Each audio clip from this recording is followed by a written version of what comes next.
ಅನೇಕರು ತಮ್ಮ ಜೀವಿತದ ಪರೀಕ್ಷೆಯ ಕ್ಷಣಗಳನ್ನು ತಪ್ಪಿಸಿಕೊಂಡು ಸಂತೋಷಕ್ಕಾಗಿ ಅಡ್ಡದಾರಿ ಹಿಡಿಯುತ್ತಾರೆ. ಇದು ಸೈತಾನನ ಸಲಹೆಯಾಗಿದೆ.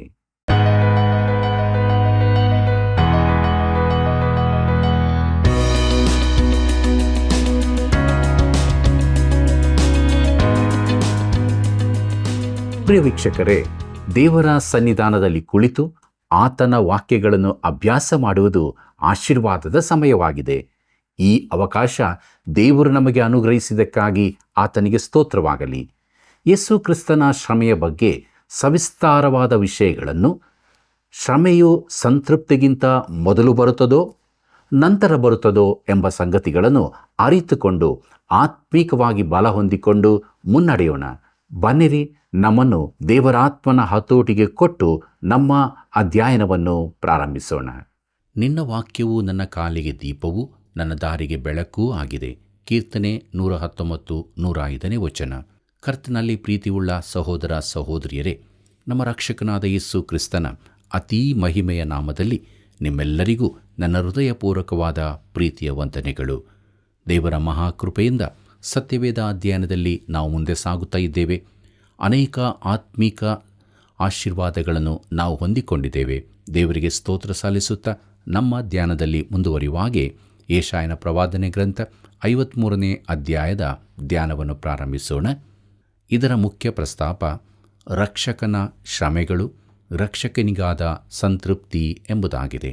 ಪ್ರೀತಿಯುಳ್ಳ ದೇವಜನರೇ, ಸತ್ಯವೇದದ ಪರಿಚಯ ಚೆನ್ನಾಗಿ ಇರುವವರು ಯೆಶಾಯ 53 ಹಾಗೂ ಕೀರ್ತನೆ 22 ಇವುಗಳು ಕ್ರಿಸ್ತನು ಕ್ರೂಜಿತನಾದದರ ಕುರಿತು ಬೇರೆಲ್ಲಿಯೂ ಇರುವುದಕ್ಕಿಂತ ವಿವರವಾದ ಸಂಗತಿಯನ್ನು ತಿಳಿಸುತ್ತದೆಂಬುದನ್ನು ತಿಳಿದುಕೊಳ್ಳುವರು.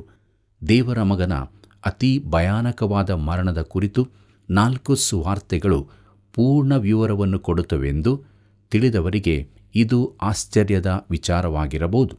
ಪ್ರಿಯರೇ, ನೀವು ಸುವಾರ್ತೆಯಲ್ಲಿನ ಘಟನೆಗಳನ್ನು ಎಚ್ಚರಿಕೆಯಿಂದ ಗಮನಿಸುವುದಾದರೆ ಕೆಲವು ನೇರ ಸಂಬಂಧವಿಲ್ಲದ ವಿಚಾರಗಳು ಮಾತ್ರ ಸುವಾರ್ತೆಯಲ್ಲಿ ತಿಳಿಸಲ್ಪಟ್ಟಿವೆ ಹೊರತು ಕ್ರೂಜೆಯ ಮರಣದ ಸರಿಯಾದ ವಿವರವನ್ನು ತಿಳಿಸದೆ ದಾಟಿ ಹೋಗಿದೆ ಎಂಬುದು ಕಂಡುಬರುತ್ತದೆ. ಪವಿತ್ರಾತ್ಮನು ಕ್ರೂಜೆಯ ಮೇಲೆ ಮೌನದ ಮುಸುಕನ್ನು ಹಾಕಿರುತ್ತಾನೆ ಮತ್ತು ಯಾವ ವಿವರವಾದ ಸಂಗತಿಗಳು ಕೂಡ ಜನರಿಗೆ ತಿಳಿಸಲ್ಪಡಲಿಲ್ಲವೆಂದು ನೋಡುತ್ತೇವೆ. ಆ ಕ್ರೂರ ಜನರ ಗುಂಪು ಆತನನ್ನು ಕೊಲೆಗೈದು ಬಳಿಕ ಕೂತುಕೊಂಡು ಆತನನ್ನು ಕಾಯುತ್ತಾ ಇದ್ದರು. ನಾನು ನಿಮ್ಮ ಈ ಗುಂಪಿಗೆ ಸೇರುವಂತಿಲ್ಲ, ಅವರಿಗೂ ಕೂಡ ಎಲ್ಲವನ್ನು ನೋಡಲಾಗಲಿಲ್ಲ. ಯಾಕಂದರೆ ದೇವರು ತನ್ನ ಮಗನ ಯಾತನೆಯನ್ನು ಕತ್ತಲೆಯ ಮುಸುಕಿನಿಂದ ಮುಚ್ಚಿಬಿಟ್ಟಿದ್ದನು. ಕೆಲವು ಭಾವನಾತ್ಮಕ ಪ್ರಸಂಗಿಗಳು ಕ್ರಿಸ್ತನ ಕ್ರೂಜೆಯ ಮರಣದ ಸಂಬಂಧದಲ್ಲಿ ಇಂತಿಂಥದ್ದು ನಡೆದಿರಬಹುದೆಂಬ ಊಹನಾತ್ಮಕ ಕಲೆಗಳನ್ನು ಹೆಣೆದು ತಮ್ಮ ಪ್ರಸಿದ್ಧಿಯನ್ನು ಹೆಚ್ಚಿಸಿಕೊಂಡಿದ್ದಾರೆ. ಕಲೆಯು ನಮಗೆ ಆತನ ಮರಣವನ್ನು ಭಯಾನಕ ಸತ್ಯದೊಂದಿಗೆ ಪ್ರಕಟಿಸಿದೆ, ಆದರೆ ಆತನ ಶ್ರಮೆಯ ವಿಶೇಷತೆಯನ್ನು ನಾನು ನೀವು ನಿತ್ಯತ್ವಕ್ಕೂ ಕೂಡ ತಿಳಿಯಲಾರೆವು. ಆದರೆ ಬಿಡುಗಡೆಗೊಂಡವರು ದಾಟಿದ ನೀರಿನ ಆಳವನ್ನು ಎಂದೂ ತಿಳಿಯಲಾರರು. ಇಲ್ಲವೇ ನಾವು ತಿಳಿಯಬೇಕೆಂದಿರದ ಸಂಗತಿಯನ್ನು ಸರಿಯಾಗಿ ತಿಳುಕೊಳ್ಳುವುದು ಬಹುಶಃ ದೇವರಿಗೂ ಬೇಡವಾದದ್ದಾಗಿತ್ತು. ಈ ಅತೀ ಪವಿತ್ರವಾದ ಸಂಗತಿಯನ್ನು ನಾವು ಸಾಮಾನ್ಯವೆಂದಾಗಿ ಪರಿಗಣಿಸುವುದು ಆತನಿಗೆ ಇಷ್ಟವಿರಲಿಲ್ಲ. ಪರಿಶುದ್ಧ ವಿಚಾರಗಳನ್ನು ಸಾಮಾನ್ಯವೆಂಬಂತೆ ಪರಿಗಣಿಸುವುದು ಅಪಾಯಕರವಾದದೆಂದು ನಾವು ತಿಳಿದುಕೊಳ್ಳತಕ್ಕದ್ದು. ಪ್ರಿಯರೇ, ಯೆಹೋವನ ಆರಾಧನೆಯ ಉಪಕರಣಗಳನ್ನು ಹೊರುವವರೇ ಶುದ್ಧವಾಗಿರಿ ಎಂಬುದಾಗಿ ಯೆಶಾಯನ ಪ್ರವಾದನೆ ಗ್ರಂಥ 52ನೇ ಅಧ್ಯಾಯ 11ನೇ ವಚನದಲ್ಲಿ ಓದುತ್ತೇವೆ. ಕ್ರಿಸ್ತನು ಹುಟ್ಟುವುದಕ್ಕಿಂತ 700 ವರ್ಷಗಳ ಮೊದಲಿದ್ದ ಯೆಶಾಯನು ಕ್ರಿಸ್ತನ ಶ್ರಮೆಗಳನ್ನು ಬೇರೆಲ್ಲಿಯೂ ಕಾಣಸಿಗದಂತಹ ರೀತಿಯಲ್ಲಿ ಕಾಣಿಸಿದ್ದಾನೆ. ಮುಂದಕ್ಕೆ ಹೋಗುವ ಮೊದಲು ಈಗಲೂ ಕೆಲವರು ಕೇಳುತ್ತಿರುವ ಪ್ರಶ್ನೆಯೊಂದನ್ನು ಉತ್ತರಿಸಬೇಕಾಗಿದೆ. ಯೆಶಾಯನು ಕ್ರಿಸ್ತನ ಮರಣದ ಕುರಿತೇ ಹೇಳುತ್ತಿದ್ದಾನೆಂದು ನಿಮಗೆ ಹೇಗೆ ಗೊತ್ತು? ಅವನು ಕ್ರಿಸ್ತನು ಹುಟ್ಟುವುದಕ್ಕಿಂತ 700 ವರ್ಷ ಮೊದಲೇ ಇದನ್ನು ಬರೆದಿದ್ದಾನಲ್ಲವೇ? ಮರುಭೂಮಿಯಲ್ಲಿ ಐಥಿಯೋಪ್ಯ ಕಂಚುಕಿಯು ಫಿಲಿಪ್ಪನೊಂದಿಗೆ ಕೇಳಿದ ಪ್ರಶ್ನೆ ಇದೇ ಆಗಿದೆ. ಆಗ ಕಂಚುಕಿಯು ಯೆರೂಸಲೇಮಿನಿಂದ ತನ್ನ ಸ್ವದೇಶದ ಕಡೆಗೆ ಹೋಗುತ್ತಿದ್ದನು. ಆಗ ಅವನು ಯೆಶಾಯನ ಪ್ರವಾದನೆ ಗ್ರಂಥದ 53ನೇ ಸಂಧಿಯನ್ನು ಓದುತ್ತಿದ್ದನು. ಅವನು ಯಾವ ಭಾಗವನ್ನು ಓದುತ್ತಿದ್ದನೆಂದು ಕೂಡ ಅಲ್ಲಿ ಹೇಳಿದೆ.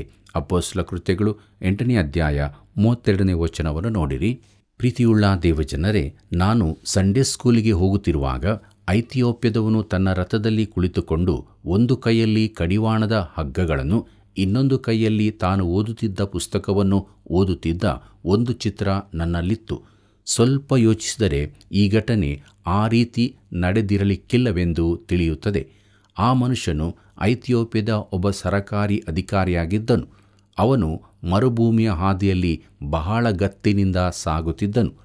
ಅವನ ಮೇಲೆ ಯಾವುದಾದರೂ ಮರೆಯಿದ್ದಿರಬೇಕು. ಅವನ ರಥವನ್ನು ಓಡಿಸಲು ಒಬ್ಬ ಸಾರಥಿ ಇದ್ದಿರಬೇಕು.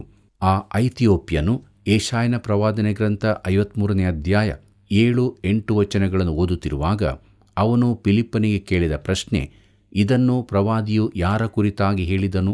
ತನ್ನ ವಿಷಯದಲ್ಲಿಯೋ ಮತ್ತೊಬ್ಬನ ವಿಷಯದಲ್ಲಿಯೋ ಎಂಬುದಾಗಿ ಅಪೊಸ್ತಲ ಕೃತ್ಯಗಳು 8ನೇ ಅಧ್ಯಾಯ 35ನೇ ವಚನದಲ್ಲಿ ಓದುತ್ತೇವೆ. ಮತ್ತು ಕ್ರಿಸ್ತನು ತಾನೇ ಯೋಹಾನು ಬರೆದ ಸುವಾರ್ತೆ 12ನೇ ಅಧ್ಯಾಯ 38ನೇ ವಚನದಲ್ಲಿ ಯೆಶಾಯ 53ನೇ ಸಂಧಿಯಲ್ಲಿನ ವಚನವನ್ನು ತನಗೆ ಅನ್ವಯಿಸಿ ಹೇಳಿದ್ದಾನೆ. ಮತ್ತು ರೋಮಾಪುರದವರಿಗೆ ಬರೆದ ಪತ್ರಿಕೆ 10ನೇ ಅಧ್ಯಾಯ 16ರಲ್ಲಿ ಇದೇ ಅಧ್ಯಾಯದ ಮಾತುಗಳನ್ನು ಪೌಲನು ಕ್ರಿಸ್ತನ ಸುವಾರ್ತೆಯ ವಿಷಯದಲ್ಲಿ ಹೇಳಿದ್ದಾನೆ. ಪ್ರಿಯಮಿತ್ರನೇ, ಯೆಶಾಯ 53 ಕ್ರಿಸ್ತನ ಕುರಿತಾಗಿದೆ ಎಂಬುದರ ಕುರಿತು ಯಾವ ಸಂಶಯವನ್ನು ಸತ್ಯವೇದವು ಉಳಿಸುವುದಿಲ್ಲ. ಮತ್ತು ಅದಕ್ಕಿಂತಲೂ ಹೆಚ್ಚಾಗಿ ಅದು ಕ್ರಿಸ್ತನು ಸಾಯುವಾಗಿನ ಆತನ ಕ್ರೂಜೆಯ ಚಿತ್ರವಾಗಿದೆ. ಕರ್ತನಲ್ಲಿ ಪ್ರಿಯರೇ, ಮೊದಲ 9 ವಚನಗಳು ರಕ್ಷಕನ ಕ್ಷಮೆಯ ಕುರಿತಾಗಿ ತಿಳಿಸುತ್ತದೆ. ಉಳಿದ ವಚನಗಳು ರಕ್ಷಕನಿಗಾದ ಸಂತೃಪ್ತಿಯ ಕುರಿತು ತಿಳಿಸುತ್ತವೆ. ಶ್ರಮೆ ಹಾಗೂ ಸಂತೃಪ್ತಿ ಎರಡೂ ವಿಷಯಗಳು ಒಟ್ಟಾಗಿರುವುದನ್ನು ನಾವು ಕಾಣಬಹುದು. ಶ್ರಮೆಯು ಯಾವಾಗಲೂ ಸಂತೃಪ್ತಿಗಿಂತ ಮೊದಲು ಬರುವಂಥದ್ದು. ಅನೇಕರು ಜೀವಿತದ ಪರೀಕ್ಷೆಯ ಕ್ಷಣಗಳನ್ನು ತಪ್ಪಿಸಿಕೊಂಡು ಸಂತೋಷಕ್ಕಾಗಿ ಅಡ್ಡದಾರಿ ಹಿಡಿಯುತ್ತಾರೆ. ಆದರೆ ಸಂತೃಪ್ತಿಗೆ ಈ ರೀತಿಯ ಯಾವ ಅಡ್ಡದಾರಿಯೂ ಇರುವುದಿಲ್ಲ. ಆದ್ದರಿಂದಲೇ ಜೀವಿತದ ಸಮಸ್ಯೆಗಳಿಗೆಲ್ಲ ಉತ್ತರ ಕೊಡುತ್ತೇವೆನ್ನುವ ದೇವರ ಆಯುಧಗಳನ್ನು ಧರಿಸಿಕೊಳ್ಳುವ ಕ್ಷಣ ಮಾತ್ರದ ಕಾರ್ಯಕ್ರಮಗಳನ್ನು ನಾನು ಖಂಡಿಸುತ್ತೇನೆ. ಮತ್ತು ದೇವರು ಕೂಡ ಯಾವ ಅಡ್ಡದಾರಿ ಹಿಡಿಯಲಿಲ್ಲ. ಹಾಗಿದ್ದಲ್ಲಿ ಆತನು ಕ್ರೂಜೆಯನ್ನು ತಪ್ಪಿಸಿ ಕಿರೀಟವನ್ನು ಪಡೆಯಬಹುದಿತ್ತು. ಅದು ಸೈತಾನನ ಸಲಹೆಯಾಗಿತ್ತು. ಆದರೆ ತೃಪ್ತಿಯ ಮೊದಲು ಯಾವಾಗಲೂ ಶ್ರಮೆ ಬರುತ್ತದೆ. ಪದ ಚಾತುರ್ಯದಿಂದ ಹೇಳುವುದಾದರೆ ಜಯಕ್ಕೆ ಪರೀಕ್ಷೆಯೇ ದಾರಿ. ಮೋಡದ ಬಳಿಕ ಸೂರ್ಯನ ಬೆಳಕು, ಕತ್ತಲೆಯ ಬೆನ್ನಿಗೆ ಬೆಳಕು, ಮಳೆ ಮೋಡಗಳ ಬಳಿಕ ಹೂ ಇತ್ಯಾದಿ. ಇದು ದೇವರು ಕಾರ್ಯ ಮಾಡುವ ರೀತಿಯಾಗಿದೆ ಮತ್ತು ಆತನ ರೀತಿಯಾದ್ದರಿಂದ ಅದು ಅತ್ಯುತ್ತಮ ಮಾರ್ಗವಾಗಿರುತ್ತದೆ. ಒಂದು ವೇಳೆ ನೀನು ಈಗ ಜೀವಿತದ ನೆರಳಿನಲ್ಲಿದ್ದಿ, ಪರೀಕ್ಷೆಗಳು ನಿನ್ನ ಸುತ್ತ ಇವೆ, ಸಮಸ್ಯೆಗಳು ಮುತ್ತಿಕೊಂಡಿವೆ, ಬೆಂಕಿಯ ಉರಿಯಲ್ಲಿ ನೀನಿದ್ದಿ, ಸಿಹಿ ಇಲ್ಲದೆ ಕಹಿಯನ್ನೇ ಉಣ್ಣುತ್ತಿದ್ದಿ, ಹೀಗೆ ನಿನ್ನ ಸ್ಥಿತಿ ಇರುವುದಾದರೆ ದೇವರು ದಾಟಿದ ಮಾರ್ಗದಲ್ಲೇ ನೀನಿದ್ದಿ. ಅದು ಬೆಳಕಿಗೆ ನಡೆಸುತ್ತದೆ. ನೀನು ಆತನ ಜೊತೆ ನಡೆದಾಡುತ್ತಿ. ಸಂಜೆಗೆ ದುಃಖವೆಂಬುದು ಬಂದು ನಮ್ಮ ಬಳಿಯಲ್ಲಿ ಇಳಿದುಕೊಂಡರೂ ಮುಂಜಾನೆ ಹರ್ಷಧ್ವನಿ ಕೇಳಿಸುವುದು ಎಂಬುದಾಗಿ ಕೀರ್ತನೆ 35ನೇ ವಚನದಲ್ಲಿ ಓದುತ್ತೇವೆ. ಪ್ರಿಯರೇ, ಈ ವಿಚಾರಗಳನ್ನು ಗಮನದಲ್ಲಿಟ್ಟುಕೊಂಡು ಶ್ರಮೆ ಪಡುವ ರಕ್ಷಕನ ಕುರಿತು ನೋಡೋಣ. ರಕ್ಷಕನ ಶ್ರಮೆಗಳು ಎಂಬ ವಿಚಾರವನ್ನು ನೋಡೋಣ. ಪ್ರಿಯರೇ, ಈ ಅಧ್ಯಾಯವು ಗೂಢಾರ್ಥದ ವಿಚಾರಣೆಯೊಂದಿಗೆ ಪ್ರಾರಂಭವಾಗುತ್ತದೆ. ಯೆಶಾಯನ ಪ್ರವಾದನೆ ಗ್ರಂಥ 53ನೇ ಅಧ್ಯಾಯ 1ನೇ ವಚನ ಹೀಗೆ ಹೇಳುತ್ತದೆ, ನಾವು ಕೇಳಿದ ಸಂಗತಿಯನ್ನು ನಮ್ಮಲ್ಲಿ ಯಾರು ನಂಬಿದ್ದರು? ಯೆಹೋವನ ಬಾಹು ಯಾರಿಗೆ ಗೋಚರವಾಗಿತ್ತು ಎಂಬುದಾಗಿ. ಕರ್ತನಲ್ಲಿ ಪ್ರಿಯರೇ, ಪ್ರವಾದಿಯು ತನ್ನ ಮಾತನ್ನು ಯಾರು ನಂಬಲಿಲ್ಲವೆಂದು ಆಕ್ಷೇಪಿಸುತ್ತಿದ್ದಾನೆ. ಆತನಿಗೆ ಪ್ರಕಟವಾದದ್ದು ಜನರಿಂದ ಸ್ವೀಕೃತವಾಗಲಿಲ್ಲ. ಇದು ಯಾವಾಗಲೂ ಪ್ರವಾದಿಯ ದುಃಖಕರವಾದ ಸ್ಥಿತಿಯಾಗಿರುತ್ತದೆ. 6ನೇ ಅಧ್ಯಾಯದಲ್ಲಿ ದೇವರು ಯೆಶಾಯನನ್ನು ಕರೆದಾಗ ಹೇಳಿದ್ದನು, ನಿನಗೆ ದೊರಕುವ ಸಂದೇಶವನ್ನು ಜನರು ಕೇಳುವುದಿಲ್ಲ. ನನ್ನ ಮಾತುಗಳನ್ನು ನೀನು ಅವರಿಗೆ ಹೇಳುವಾಗ ಅವರು ನಂಬುವುದಿಲ್ಲ ಎಂದು. ಇದು ಯೆಶಾಯನ ಅನುಭವವಾಗಿತ್ತು. ಕರ್ತನಲ್ಲಿ ಪ್ರಿಯರೇ, ಲೋಕವು ದೇವರ ಸಂದೇಶವಾಹಕರನ್ನು ಪೂರ್ಣ ಮನಸ್ಸಿನಿಂದ ಸ್ವೀಕಾರ ಮಾಡಿರುವುದಿಲ್ಲ. ಪ್ರವಾದಿಗಳಿಗೆ ಕಲ್ಲೆಸೆದರು, ಅವರ ಸಂದೇಶವನ್ನು ಕೇಳಲಿಲ್ಲ. ಈ ದಿನಗಳಲ್ಲಿಯೂ ಇದು ಸತ್ಯವಾಗಿದೆ. ಕರ್ತನಲ್ಲಿ ಪ್ರಿಯರೇ, ಆ ದಿನಗಳಲ್ಲಿ ಕೆಲವರು ಪ್ರವಾದಿಗಳು ಪ್ರಸಂಗಪೀಠದಿಂದ ಮಾತಾಡುತ್ತಿದ್ದರು. ಅವರು ಸ್ಪಷ್ಟವಾಗಿ ತಿಳಿಸಿದ್ದೇನೆಂದರೆ, ಪಾಪವು, ಅನೀತಿಯು, ದುಷ್ಟತನವು ಈ ಲೋಕದಲ್ಲಿರುವವರೆಗೆ ಯುದ್ಧಗಳಾಗುವೆಂಬ ವರ್ತಮಾನವು ಇದ್ದೇ ಇರುತ್ತದೆಂದು ಸತ್ಯವೇದವು ತಿಳಿಸುತ್ತದೆಂದು. ಯುದ್ಧವು ಒಂದು ಚರ್ಮ ರೋಗವಲ್ಲ, ಆದರೆ ಅದು ಹೃದಯದ ರೋಗವಾಗಿದೆ. ನಾವು ಎರಡನೇ ಮಹಾಯುದ್ಧಕ್ಕೆ ಪ್ರವೇಶಿಸಿದಾಗ ಅವರ ಮಾತು ಸತ್ಯವೆಂದು ಕಂಡುಬಂತು. ಇತರರು ಕ್ರಿಸ್ತನೊಬ್ಬ ಶಾಂತಿಪ್ರಿಯನೆಂದು ಹೇಳುತ್ತಿರುವಾಗ ಈ ಜನರೆಂದರು, ಒಬ್ಬ ಬಲಿಷ್ಠನು ಆಯುಧಗಳಿಂದಾಗಿ ತನ್ನ ಅರಮನೆಯನ್ನು ಕಾಯುತ್ತಾನೆಂದು ಯೇಸು ಹೇಳಿದ್ದನು ಅಂದರು. ನಾನು ಬಾಲಕನಾಗಿದ್ದಾಗ ನಮ್ಮ ಸಭೆಯಲ್ಲೊಬ್ಬ ಪ್ರಸಂಗಿ ಹೀಗೆ ಹೇಳುತ್ತಿದ್ದರು. ಅವರೊಬ್ಬ ಕ್ರಿಸ್ತನ ನಂಬಿಗಸ್ತ ಸೇವಕರಾಗಿದ್ದರು. ಅವರು ಮನುಷ್ಯರಿಗಿಂತ ದೇವರನ್ನೇ ಮೆಚ್ಚಿಸಬೇಕೆಂದಿದ್ದರು. ಆದರೆ ಅವರ ಮಾತುಗಳನ್ನು ಜನರು ತಿರಸ್ಕರಿಸಿದರು. ಜನರ ಮನ್ನಣೆ ಅವರಿಗೆ ಸಿಗಲಿಲ್ಲ. ಅವರ ಬದಲಿಗೆ ಉದಾರತವಾದಿ ಪ್ರಸಂಗಿಯನ್ನು ಮೆಚ್ಚಿದರು. ಆದರೆ ಈ ವ್ಯಕ್ತಿ ಹೇಳಿದ್ದು ಸತ್ಯವೆಂದು ಕಾಲವೇ ತಿಳಿಸಿತು ಮತ್ತು ಪ್ರಶಸ್ತ ವಿದ್ಯಮಾನಗಳು ಅವರು ದೇಶದ ಮಿತ್ರನೆಂದು ವೈರಿಯಲ್ಲವೆಂದು ತೋರಿಸಿಕೊಟ್ಟವು. ಅವರೊಬ್ಬ ದೇವರ ಪ್ರವಾದಿಯಾಗಿದ್ದರು. ಪ್ರಿಯರೇ, ಯೆಶಾಯನೊಂದಿಗೆ ನಮ್ಮ ವರದಿಯನ್ನು ಯಾರು ನಂಬಿದ್ದರು ಎಂದು ಹೇಳುವವರಾದರು. ಒಂದು ಸಂಸ್ಥೆಯ ಮುಖ್ಯಸ್ಥನು ನಮಗೆ ಫೋನ್ ಮಾಡಿ, ನಾನು ಪ್ರಚಾರ ಮಾಡುವ ಸಂದೇಶ ತನಗೆ ಇಷ್ಟವಾಗುವುದಿಲ್ಲವೆಂದು ಹೇಳಿದನು. ಇದಕ್ಕಿಂತ ಸ್ವಲ್ಪ ಮನೋರಂಜಕವಾಗುವ ವಿಚಾರ ಹೇಳಿರಿ, ಯಾಕಂದರೆ ಮಾನವರು ಸುಧಾರಿಸುತ್ತಾ ಒಳ್ಳೆಯವರಾಗುತ್ತಿದ್ದಾರೆಂದು ಹೇಳಿದ. ಅವರೇನೂ ಪಾಪಿಗಳಲ್ಲ ಮತ್ತು ಪರಿಸ್ಥಿತಿ ನಾನು ಹೇಳುವಷ್ಟು ಕೆಟ್ಟು ಹೋಗಿರುವುದಿಲ್ಲ.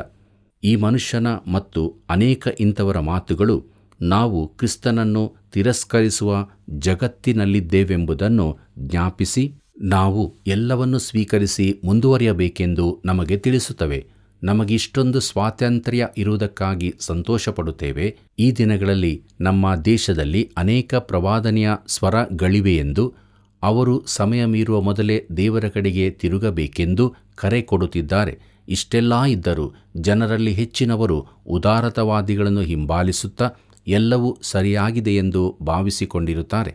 ಪ್ರಿಯರೇ, ನಾಶನ ಮಾರ್ಗದಲ್ಲಿರುವವರಿಗೆ ಶಿಲುಬೆಯ ವಿಷಯವಾದ ಮಾತು ಹುಚ್ಚು ಮಾತಾಗಿದೆ ಎಂದು ಪೌಲನು ಹೇಳಿದ್ದಾನೆ. ಜನರು ಬಹಿರಂಗವಾಗಿ ತಿಳಿಸುವ ಅಭಿಪ್ರಾಯಗಳಿಂದಾಗಿ ಅನೇಕರಿಗೆ ಸುವಾರ್ತೆಯ ಪ್ರಸಾರವು ಎಂದೂ ಅರ್ಥಹೀನವಾದದ್ದಾಗಿರುತ್ತದೆಂದು ಕಂಡುಬರುತ್ತದೆ. ಅರ್ಥವಿಲ್ಲದ ಪ್ರಸಂಗಗಳು ಅನೇಕ ಇವೆಯೆಂದು ನನಗೆ ಗೊತ್ತಿದೆ. ಅದಕ್ಕಾಗಿ ನಾನು ದುಃಖಪಡುವುದಿಲ್ಲ. ಆದರೆ ಅಂಥವರು ಶಿಲುಬೆಯ ಮಾತನ್ನು ಹುಚ್ಚು ಮಾತೆಂದು ಹೇಳುತ್ತಿದ್ದಾರೆಂದು ದೇವರೇ ಹೇಳಿದ್ದಾನೆ.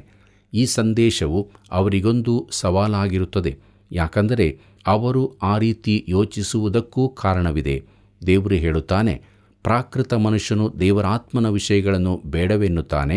ಅವು ಅವನಿಗೆ ಹುಚ್ಚು ಮಾತಾಗಿ ತೋರುತ್ತವೆ. ಅವು ಆತ್ಮವಿಚಾರದಿಂದ ತಿಳಿಯತಕ್ಕವುಗಳಾಗಿರಲಾಗಿ ಅವನು ಅವುಗಳನ್ನು ಗ್ರಹಿಸಲಾರನು ಎಂಬುದಾಗಿ ಪೌಲನು ಕೊರಿಂಥದವರಿಗೆ ಬರೆದ ಮೊದಲನೇ ಪತ್ರಿಕೆ 2ನೇ ಅಧ್ಯಾಯ 14ನೇ ವಚನದಲ್ಲಿ ಓದುತ್ತೇವೆ. ಪ್ರಿಯರೇ, ದೇವರು ತಮ್ಮೊಂದಿಗೆ ಮಾತನಾಡುವುದಕ್ಕೆ ಅವರೊಂದು ಅವಕಾಶ ಕೊಟ್ಟರೆ ಒಳ್ಳೆಯದು. ದೇವರು ತನ್ನ ಕಾರ್ಯ ಸಾಧನೆಗಾಗಿ ಮಾನವನ ರೀತಿ ಮಾರ್ಗಗಳನ್ನು ಉಪಯೋಗಿಸುವುದಿಲ್ಲವೆಂಬುದನ್ನು ನಾವು ತಿಳಿದಿರಬೇಕು. ಬಲಿಷ್ಠರನ್ನು ಎದುರಿಸುವುದಕ್ಕಾಗಿ ದೇವರು ಈ ಲೋಕದ ಬಲಹೀನರನ್ನು ಆರಿಸುತ್ತಾನೆ. ಅಸೌಖ್ಯದ ಸಮಯದಲ್ಲಿ ನಾವು ಒಬ್ಬ ತಜ್ಞ ವೈದ್ಯನನ್ನು ಕರೆಯುವುದಾದರೆ ಅವರು ಪ್ರಾಚೀನ ಹಳ್ಳಿಯ ಕ್ರಮವನ್ನನುಸರಿಸುವರೆಂದು ನಾವು ನೆನೆಸಲಾರೆವು. ಆ ರೀತಿಯ ಕ್ರಮ ನಮಗೆ ಬುದ್ಧಿಹೀನತೆಯಾಗಿ ಕಾಣಬಹುದು, ಆದರೂ ಅದನ್ನು ನಾವು ಕ್ರಮವಾಗಿ ಪಾಲಿಸುತ್ತೇವೆ. ಹಾಗಾದರೆ ದೇವರ ವಿಚಾರದಲ್ಲೂ ಕೂಡ ನಾವು ಇದನ್ನು ಅನುಸರಿಸಬೇಕಲ್ಲವೇ? ಆದರೆ ನಾವು ಯೆಶಾಯನಂತೆ ನಮ್ಮ ವರದಿಯನ್ನು ಯಾರು ನಂಬಿದ್ದರು, ದೇವರ ಹಸ್ತವು ಯಾರಿಗೆ ಗೋಚರವಾಗಿತ್ತು ಎಂದು ಹೇಳಬೇಕಾಗಿದೆ. ಪ್ರೀತಿಯುಳ್ಳ ಸಹೋದರ ಸಹೋದರಿಯರೇ, ಜನರು ದೇವರ ಸುವಾರ್ತೆಯನ್ನು ಯಾಕೆ ನಂಬುವುದಿಲ್ಲವೆನ್ನುವುದಕ್ಕೆ ಒಂದು ನಿರ್ದಿಷ್ಟ ಕಾರಣವಿದೆ. ದೇವರು ಎಲ್ಲೋ ಪರಲೋಕದಲ್ಲಿ ಮೆತ್ತಗಿನ ಸಿಂಹಾಸನದ ಮೇಲೆ ಕುಳಿತಿದ್ದಾನೆಂದು ಜನರು ಯೋಚಿಸುತ್ತಾರೆ. ಪುರಾತನರ ಪ್ರಕಾರ ದೇವರ ನಿವಾಸವು ಮನುಷ್ಯರ ಮಧ್ಯದಲ್ಲಿಲ್ಲ. ಗ್ರೀಕರು ತಮ್ಮ ದೇವತೆಗಳು ಒಲಿಂಪಸ್ ಪರ್ವತದಲ್ಲಿದ್ದಾರೆಂದರು. ರೋಮನ್ನರ ದೇವರಾದ ಜುಪಿಟರನು ಮೋಡಗಳ ಮೇಲಿನಿಂದ ಮಿಂಚುಗಳನ್ನು ಸುರಿಸುತ್ತಾನೆ. ದೇವರು ಈ ಭೂಮಿಗಿಳಿದು ಮಾನವರ ನಡುವೆ ಇದ್ದು ಕ್ರೂಜೆಯಲ್ಲಿ ಅವಮಾನಕರವಾಗಿ ಸತ್ತನೆಂಬುದು ಅವರಿಗೆ ನಂಬಿಕೆಗೆ ಹೊರತಾದ ಸಂಗತಿಯಾಗಿದೆ. ಆಧುನಿಕ ಜಗತ್ತು ಅದನ್ನು ಸೋಲು ಎಂದು ಹೇಳುತ್ತದೆ. ಅವರು ಅಂಥದಕ್ಕೆ ಲಕ್ಷ್ಯ ಕೊಡುವುದಿಲ್ಲ. ಶ್ರಮೆ ಪಡುವ ದೇವರು ಮಾನವ ಯೋಚನೆಗೆ ವಿರುದ್ಧವಾದದ್ದಾಗಿದೆ. ಹೇಗಿದ್ದರೂ ಏಷಾಯ 53ನೇ ಅಧ್ಯಾಯವು ಒಂದು ವಿಶೇಷ ಆಕರ್ಷಣೆಯಿಂದ ಕೂಡಿದೆ. ಅಲ್ಲಿ ಒಬ್ಬಾತನು ಇನ್ನಾರೂ ಪಡದ ಶ್ರಮೆಯನ್ನನುಭವಿಸುತ್ತಾನೆ. ಅಲ್ಲಿ ಒಬ್ಬನು ವೇದನೆ ಪಡುವ ಹೆಂಗಸಿನಂತೆ ಯಾತನೆ ಪಡುತ್ತಾನೆ. ನಾವು ಆತನ ಕಡೆಗೂ ಆತನ ಕ್ರೂಜೆಯ ಕಡೆಗೂ ಆಶ್ಚರ್ಯಕರವಾಗಿ ಆಕರ್ಷಿತರಾಗುತ್ತೇವೆ. ಆತನು ಹೇಳಿದ್ದನು, ಆದರೆ ನಾನು ಭೂಮಿಯಲ್ಲಿಂದ ಮೇಲಕ್ಕೆ ಎತ್ತಲ್ಪಟ್ಟಾಗ ಎಲ್ಲರನ್ನೂ ನನ್ನ ಬಳಿಗೆ ಎಳಕೊಳ್ಳುವೆನು ಎಂಬುದಾಗಿ. ಯೋಹಾನ ಬರೆದ ಸುವಾರ್ತೆ 12ನೇ ಅಧ್ಯಾಯ 32ನೇ ವಚನದಲ್ಲಿ ಇದನ್ನು ನಾವು ನೋಡುತ್ತೇವೆ. ಪ್ರಿಯರೇ, ಶ್ರಮೆಯು ಏಕೈಕ ಆಕರ್ಷಣೆಯಾಗಿರುತ್ತದೆ. ನೋವು ನಮ್ಮೆಲ್ಲರನ್ನು ಒಟ್ಟುಗೂಡಿಸುತ್ತದೆ. ನಾವು ಒಬ್ಬ ಬಡ ಮನುಷ್ಯನು ತೊಂದರೆಗೆ ಸಿಲುಕಿ ರಕ್ತದಲ್ಲಿ ತುಂಬಿರುವಾಗ ನಮ್ಮ ಹೃದಯದಲ್ಲಿ ಅನುಕಂಪ ತಾನಾಗಿ ಹುಟ್ಟಿಕೊಳ್ಳುತ್ತದೆ. ನಾವು ಅವನಿಗೆ ಹೇಗಾದರೂ ಸಹಾಯ ಮಾಡಬೇಕೆಂದು ಬಯಸುತ್ತೇವೆ. ಆದ್ದರಿಂದಲೇ ರೆಡ್ ಕ್ರಾಸ್ ಸಂಸ್ಥೆ ನಮ್ಮ ಹೃದಯಕ್ಕೆ ಬಿನ್ನಹ ಮಾಡುತ್ತದೆ. ಏಷಾಯನು ತನ್ನ ಮೊದಲನೆಯ ಪ್ರಶ್ನೆಯನ್ನು ವಿಸ್ತರಿಸುವಂತೆ ಎರಡನೆಯ ಪ್ರಶ್ನೆಯನ್ನು ಕೇಳುತ್ತಾನೆ. ಯೆಹೋವನ ಬಾಹು ಯಾರಿಗೆ ಗೋಚರವಾಯಿತು ಎಂದು. ಬಾಹು ಎಂದರೆ ಅಂಗಿಯ ಕೈ ಮೇಲಕ್ಕೆ ಮಾಡಿದ ಭುಜ. ಅತಿಯಾದ ಶ್ರಮದ ಕೆಲಸ ಮಾಡುವಾಗ ನಾವು ಹೀಗೆ ಮಾಡುತ್ತೇವೆ. ದೇವರು ಆಕಾಶ ಭೂಮಿಗಳನ್ನು ಉಂಟು ಮಾಡಿದಾಗ ಅದು ಕೇವಲ ಆತನ ಬೆರಳುಗಳ ಕೆಲಸವಾಗಿತ್ತು ಎಂದು ಹೇಳಲಾಗುತ್ತದೆ. ಕೈ ಕೆಲಸ ಅಂದರೆ ಕೇವಲ ಬೆರಳುಗಳ ಕೆಲಸವಾಗಿದೆ. ಆತನು ಆಕಾಶವನ್ನು ಭೂಮಿಯನ್ನು ಉಂಟು ಮಾಡಿದಾಗ ಅದಕ್ಕೆ ಹೆಚ್ಚಿನ ಶ್ರಮ ಬೇಕಾಗಿರಲಿಲ್ಲ. ಆತನ ಬಾಯ ಮಾತಿಗೆ ಎಲ್ಲವೂ ಉಂಟಾದವು. ಆತನು 7ನೇ ದಿನದಲ್ಲಿ ವಿಶ್ರಾಂತಿ ತೆಗೆದುಕೊಂಡಾಗ ಆಯಾಸಪಟ್ಟಿರಲಿಲ್ಲ. ಎಲ್ಲ ಕಾರ್ಯವನ್ನು ಮುಗಿಸಿದ್ದನು ಅಷ್ಟೇ. ಆದರೆ ದೇವರು ಮಾನವನನ್ನು ವಿಮೋಚಿಸಿದಾಗ ಅದಕ್ಕೆ ಆತನ ಬಾಹು ಬೇಕಾಗಿತ್ತು. ಯಾಕಂದರೆ ರಕ್ಷಣೆಯು ಆತನ ಶ್ರೇಷ್ಠವಾದ ಕಾರ್ಯವಾಗಿತ್ತು. ದೇವರ ರಕ್ಷಣಾ ಕಾರ್ಯದ ಕುರಿತು ಒಂದು ಆಕ್ಷೇಪವೆಂದರೆ ಅದು ಉಚಿತವಾಗಿರುವುದು. ಅದರ ಅರ್ಥ ಮನುಷ್ಯನಿಗೆ ಅದು ಉಚಿತವಾಗಿ ದೊರಕುತ್ತದೆ. ಅದು ಸರಿ, ಮನುಷ್ಯನು ರಕ್ಷಣೆಗಾಗಿ ಏನೂ ಮಾಡಬೇಕಾಗಿಲ್ಲ, ಏನನ್ನೂ ಕೊಡಬೇಕಾಗಿಲ್ಲ. ಅದು ಅವನಿಗೆ ಉಚಿತವಾಗಿ ದೊರಕುವುದರ ಅರ್ಥ ಅದರ ಬೆಲೆಯನ್ನು ದೇವರು ಕೊಟ್ಟಿದ್ದಾನೆ. ಆತನು ತನ್ನ ಬಾಹುವನ್ನು ಉಪಯೋಗಿಸಬೇಕಾಯಿತು. ತನ್ನ ಮಗನನ್ನು ಕ್ರೂಜೆಯಲ್ಲಿ ಸಾಯುವುದಕ್ಕೆ ಕೊಡಬೇಕಾಯಿತು. ರಕ್ಷಣೆಯು ದೇವರು ಮಾತ್ರ ಮಾಡಬಹುದಾದ ನಿತ್ಯ ಕಾರ್ಯವಾಗಿದೆ. ರಕ್ಷಣೆಯು ಉಚಿತವಾದದ್ದು, ಆದರೆ ಅಗ್ಗವಾದದ್ದಲ್ಲ. ಪ್ರಿಯರೇ, ಈಗ ನಾವು ಕ್ರಿಸ್ತನ ವ್ಯಕ್ತಿತ್ವವನ್ನು ನಮ್ಮೆದುರಿಗೆ ತಂದಿದ್ದೇವೆ. ಮಾನವ ರೀತಿಯಲ್ಲಿ ಆತನ ಮೂಲದ ಕುರಿತಾಗಿ ನಮಗೆ ತಿಳಿಸಲ್ಪಟ್ಟಿದೆ. ಯೆಶಾಯನ ಪ್ರವಾದನೆ ಗ್ರಂಥ 53ನೇ ಅಧ್ಯಾಯ 2ನೇ ವಚನವನ್ನು ಗಮನಿಸಿರಿ. ಅಲ್ಲಿ ಹೀಗೆ ಬರೆದದೆ, ಒಣ ನೆಲದೊಳಗೆ ಬೇರಿನಿಂದ ಹೊರಡುವ ಅಂಕುರದಂತೆಯೂ ಬುಡದಿಂದ ಒಡೆಯುವ ಚಿಗುರಿನ ಹಾಗೂ ಅವನು ಯೆಹೋವನ ದೃಷ್ಟಿಯಲ್ಲಿ ಬೆಳೆದನು. ಅವನಲ್ಲಿ ಯಾವ ಅಂದ ಚಂದಗಳೂ ಇರಲಿಲ್ಲ. ನಾವು ಅವನನ್ನು ನೋಡಿದಾಗ ನೋಡತಕ್ಕ ಯಾವ ಲಕ್ಷಣವೂ ಕಾಣಲಿಲ್ಲ ಎಂಬುದಾಗಿ. ಕರ್ತನಲ್ಲಿ ಪ್ರಿಯರೇ, ಕ್ರಿಸ್ತನು ಒಣ ನೆಲದಿಂದ ಹೊರಬಂದ ಅಂಕುರದಂತಿದ್ದನು. ಇದರ ಅರ್ಥ ಆತನ ಜನನದ ಸಮಯದಲ್ಲಿ ದಾವೀದ ವಂಶವು ಅರಸುತನವನ್ನು ಕಳೆದುಕೊಂಡಿತ್ತು. ಅವರು ರಾಜರಾಗಿರಲಿಲ್ಲ, ಕೇವಲ ಸಾಮಾನ್ಯ ಕೃಷಿಕರಾಗಿದ್ದರು. ಇಸ್ರಾಯೇಲ್ ಜನಾಂಗವು ರೋಮಾಯರ ಕಬ್ಬಿಣದ ಹಿಡಿತದಲ್ಲಿತ್ತು. ಅವರು ಸ್ವತಂತ್ರರಾಗಿರಲಿಲ್ಲ. ರೋಮ್ ಸಾಮ್ರಾಜ್ಯದ ನಾಗರಿಕತೆಯು ವಿಶೇಷವಾದದ್ದಾಗಿರಲಿಲ್ಲ. ಅವರು ಮಹಾನಾಗರಿಕತೆಗಳನ್ನು ಅನುಕರಣೆ ಮಾಡುತ್ತಿದ್ದರು.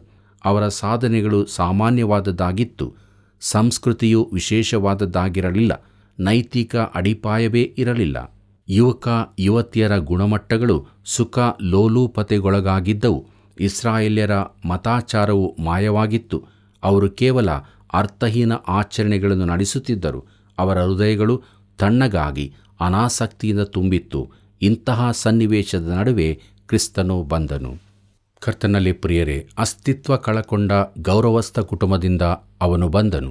ಅವನತಿಯತ್ತ ಸಾಗುತ್ತಿದ್ದ ಕಾಲದಲ್ಲಿ ರೋಮಾಯರ ವಶವರ್ತಿಯಾದ ಒಂದು ಜನಾಂಗದಿಂದ ಅವನು ಬಂದನು. ಮಾನವ ಸಂತತಿಯ ಅತಿ ಸುಂದರವಾದ ಹೂವೊಂದು ಲೋಕಚರಿತ್ರೆಯ ಅತಿ ಒಣಗಿದ ಸ್ಥಳ ಹಾಗೂ ಸಮಯದಲ್ಲಿ ಉದ್ಭವಿಸಿತು. ಆ ದಿನಗಳಲ್ಲಿ ಆತನು ಯಾವ ವಂಶದಿಂದಲೂ ಹುಟ್ಟಿ ಬರುವುದು ಅಸಾಧ್ಯವಾಗಿತ್ತು. ಆದರೂ ಆತನು ಬಂದನು, ದೇವರಿಂದ ಬಂದನು.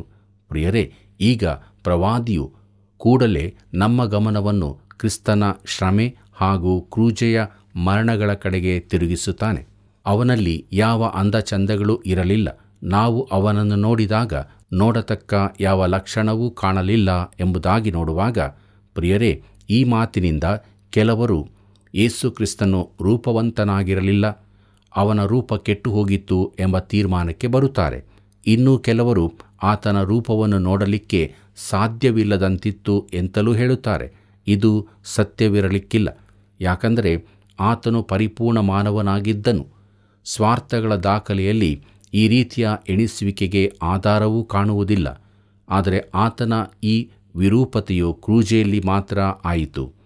ಅವನಿಗಾದ ಹಿಂಸೆ ಎಷ್ಟು ತೀವ್ರವಾಗಿತ್ತೆಂದರೆ ಆತನ ರೂಪವೇ ವಿಕಾರವಾಗಿ ಹೋಯಿತು.